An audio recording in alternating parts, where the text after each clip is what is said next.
ආයුබෝවන් Learn with Ushani YouTube channel එකේ තවත් වීඩියෝ එකකට ඔයාලා හැමදෙනෙක්ම ගොඩක් ආදරෙන් පිළිගන්නවා. අද අපි මේ lesson එකෙන් කතා කරන්න ලෑස්තිලා ඉන්නේ අපි English කතා කරද්දී commonly අපි පාවිච්චි කරන වාක්‍ය කීපයක් වෙනුවට අපිට පාවිච්චි කරන්න පුළුවන් වෙනත් වාක්‍ය මොනවාද කියලා.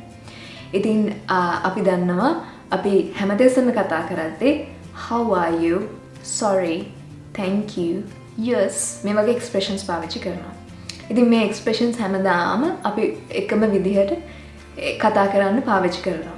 හැබැයි මේ වෙනුවට පාවිච්චි කරන්න පුළුවන් තව ලස්සන expressions English වල තියෙනවා. අපි අද මේ expressions මොනවද කියලා තමයි කතා කරන්න ලෑස්තිලා ඉන්නේ. අපි මුලින්ම how are you කියන ප්‍රශ්නේ අපිට වෙන විදිහවල් වලට අහන්න පුළුවන් කොහොමද කියලා බලලා ඉමු. How are you වෙනුවට අපිට පාවිච්චි කරන්න පුළුවන් තව ලස්සන expressions කීපයක් තමයි ඔයාලට දැන් මේ පේන්නේ. අපි බලමු මේවා කියන්නේ කොහොමද කියලා. How do you do? How do you do? What's up? What's up? How's it going? How's it going? Have you been? How have you been කියන එක කැටි කරලා have you been? How's everything?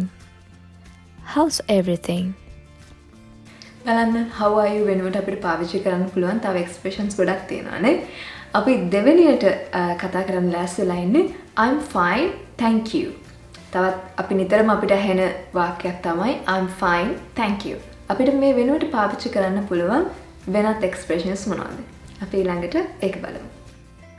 How are you කියලා කෙනෙක් අපෙන් ඇහුවාම අපි සාමාන්‍යයෙන් උත්තර දෙන්නේ I'm fine, thank you. හැබැයි ඒ වෙනුවට අපිට කියන්න පුළුවන් very well, thank you. Very well, thank you. නැත්නම් I'm doing well, thank you. I'm doing well, thank you. එහෙමත් නැත්නම් I'm good නැත්නම් I'm great, thank you කියලා ඔයාලට කියන්න පුළුවන්. I'm in. අපි තුන්වෙනියට කතා කරන්න ලෑස්තිලා ඉන්නේ I'm in. මේ expression එක වැඩිපුර ඇහෙන expression එකක් නෙමෙයි. හැබැයි අපි ඒකේ තේරුම කතා කරොත් අපිට ගොඩක් වෙලාවට අවශ්‍ය වෙන expression එකක්. හිතන්න යාළුවෝ කට්ටියක් කතා වෙනවා ෆිල්ම් එකක් බලන්න යන. මමත් එනවා. අපිත් එනවා. ඒ විදිහට අපි සහභාගී වෙනවා කියන අදහස ගොඩක් වෙලාවන් වලදී පාවිච්චි කරනවා. අපි ඉංග්‍රීසි භාෂාවේදී I'm in කියන expression එක පාවිච්චි කරන්නේ අන්න ඒ අදහස ප්‍රකාශ කරන්න. ඉතින් I'm in එක තව මොනවද ඒකට සමාන වෙනත් expressions කියලා අපි ඊළඟට බලලා ඉමු. I'm in වෙනුවට ඔයාලට කියන්න පුළුවන් count me in. Count me in. එහෙම නැත්නම් I'm down. I'm down. I'm up. I'm up. නැත්නම් I'm game. I'm game. හතරවෙනි expression එක තමයි I'm sorry. මට සමා වෙන්න. I'm sorry වෙනුවට අපිට පාවිච්චි කරන්න පුළුවන් ඒකට සමාන වෙනත් expressions මොනවාද? අපි ඊළඟට ඒක බලලා ඉමු. I'm sorry කියන expression එක අපි එක එක විදිහට පාවිච්චි කරනවා. I'm sorry වෙනුවට ඔයාලට කියන්න පුළුවන් my apologies. My apologies. එහෙම නැත්නම් pardon. Pardon. I beg your pardon. I beg your pardon. එහෙම නැත්නම් excuse me. Excuse me.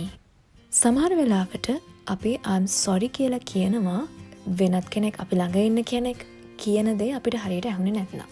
එතකොට අපි කොහොමද ඔයා කියපු දේ මට ඇහුනේ නැහැ නැවත ඔයාට කියන්න පුළුවන්ද කියන අර්ථයෙන් ඒක නැවත එයාගෙන් අහන්නේ. I'm sorry. I'm sorry. Pardon.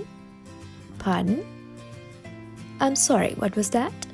I'm sorry, what was that? I'm sorry, come again? I'm sorry, come again? Yes. අපේ පස්වෙනි expression එක yes. අපි yes කියන එක හැමදාම පාවිච්චි කරන වචනයක් කිව්වොත් මම වැරදි නැහැ. ඉතින් yes වෙනුවට අපිට පාවිච්චි කරන්න පුළුවන් වෙනත් වචන මොනවාද? අපි ඒක බලලා ආපහු මේ පැත්තට එමු. Yes කියලා කියන්න අපිට ගොඩක් විදි තියෙනවා. මම මේ තෝරාගෙන තියෙන්නේ ඉන් කිහිපයක් විතරයි. Yes කියනවා වෙනුවට අපිට ගොඩක් වෙලාවට ඇහෙන දෙයක් තමයි yeah. Yep. Yeah. Yep, absolutely. Absolutely. Indeed. Indeed. Certainly. Certainly. Of course. Of course.